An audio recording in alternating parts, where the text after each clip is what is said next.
Well, they should have been back on Earth weeks ago, but two NASA astronauts are still unable to leave the International Space Station. Butch Wilmore and Suni launched aboard Boeing's new Starliner space capsule over a month ago. And today we got an update directly from those astronauts. Our Phil Lipoff joins me now. So what do we hear from the crew, Phil? Well, I would say in a word, we heard confidence from them. These NASA astronauts are aboard, as you said, this first crewed flight into space on Boeing's Starliner. Flight Commander Butch Wilmore, who is right on the right there, and pilot Suni Williams have been stuck on the International Space Station for more than a month now, dealing with, among other issues, helium leaks and some thruster problems. Wilmore and Williams lifted off June 5th from Cape Canaveral in Florida. There it is, where they were expected to spend just a week aboard the ISS. NASA insists Wilmore and Williams are safe, and today, in an update, they agreed.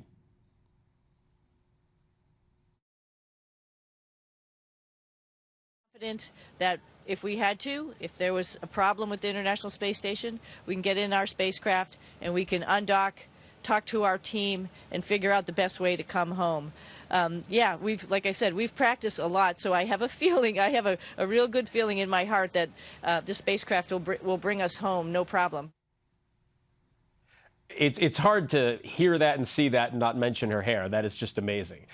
Wilmore and Williams are test pilots, and that's important to note here. They pointed that out today when they were asked about the overall performance of Starliner. It's billions of dollars over budget, and now you have all these technical issues. They were asked the direct question, is it the spacecraft for the future, Kira, for future missions? And they answered, it's human spaceflight, and it's not an easy regime, is what they said, and failure, as we've heard, is not an option. So they said they're going to gather all the data they can gather and do their job and come home safely as soon as possible. As for when they're coming home, we have an update. The earliest would be the end of July right now. Kira. So if you had the chance, would you launch into space?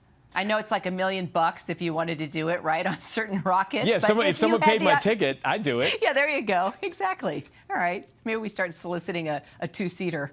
A GoFundMe page or something. Yeah, there we go. Thanks, Phil.